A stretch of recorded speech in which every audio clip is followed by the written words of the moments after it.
You can either work this hat flat or you can work it in the round. And to work it in the round, you work your foundation chain, and then you're going to slip stitch to join, being careful not to twist it.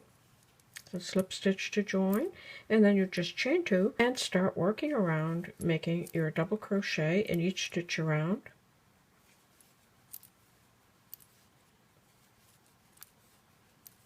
And when you reach the end of the row, you just slip stitch to join in the top of the chain 2, and then chain 2 and just work your front and back post double crochet around. Just to keep it simple today, I'm going to work it flat. So I'm just going to make a small section. Okay, so after you have your foundation chain the correct length, you're going to double crochet in the 4th stitch from the hook. So 1, 2, 3, 4. Double crochet. So to make a double crochet, yarn around the hook, insert through the stitch, pick up the yarn, pull it through, pick up the yarn, pull it through 2, pick up the yarn, pull it through 2. So you're going to go ahead and double crochet in each stitch all the way across the row.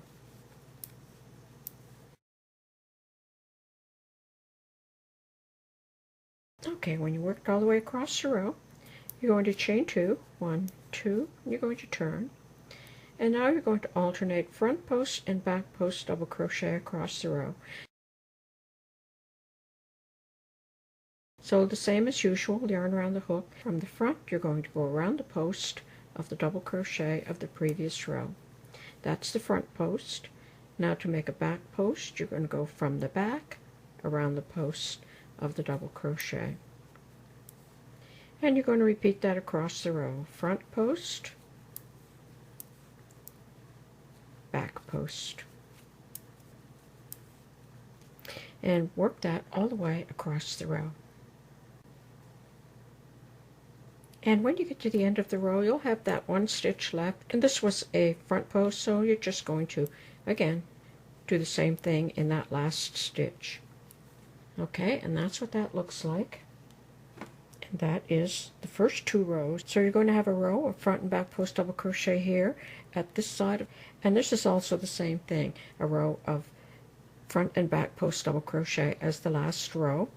And right here in the center, again, there's a row of front post double crochet across here.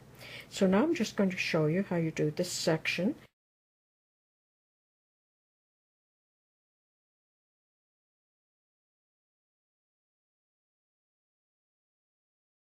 So at the end of that row, you're going to chain 2, you're going to turn, and you're going to double crochet in each stitch across the row, but you're only going to work in the back side of the stitch.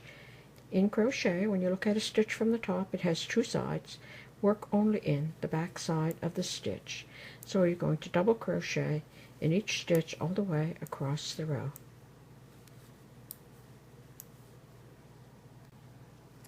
Okay, when you've worked across the row, this is what it will look like. So chain 2 and turn, double crochet in each stitch across the row, working only in the back side of the stitch. In order to keep a straight line at the end, it looks like you're finished, but you always have to work into that turning chain at the end of each row. And that will keep the end of your work nice and straight.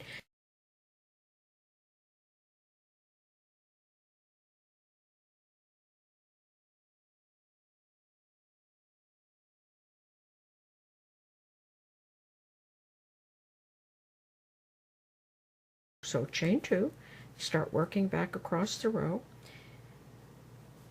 front post double crochet, back post double crochet, front post double crochet, back post double crochet.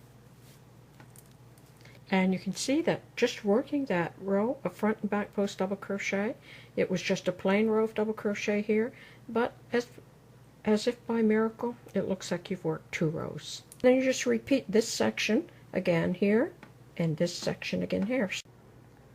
And when you're finished, if you fasten off with a long yarn end, you can thread it into a yarn needle and weave through this last row of stitches, passing through every 4th stitch. So you're going to pass through approximately every 4th stitch.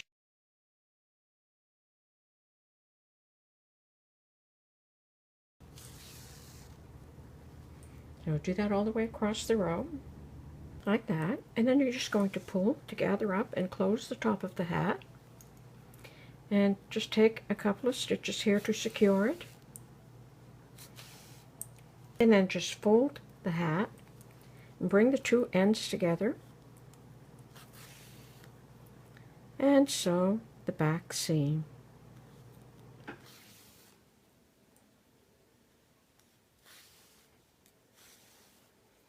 And to sew an invisible seam, if you go directly across from the stitch that you took previously on the other side and then come out on a slant, you will have a seam that does not show, rather than going down like this and across. It just seems to become more invisible if you work it in this manner. So right across and then down. Okay, so you just go ahead and sew up the back seam of the hat, and then your hat will be finished. And that's how easy it is to make the hat and the matching scarf. So there you go. Hope you enjoyed this video and you make lots of Christmas gifts for all the men in your family. Thanks for watching. Bye for now.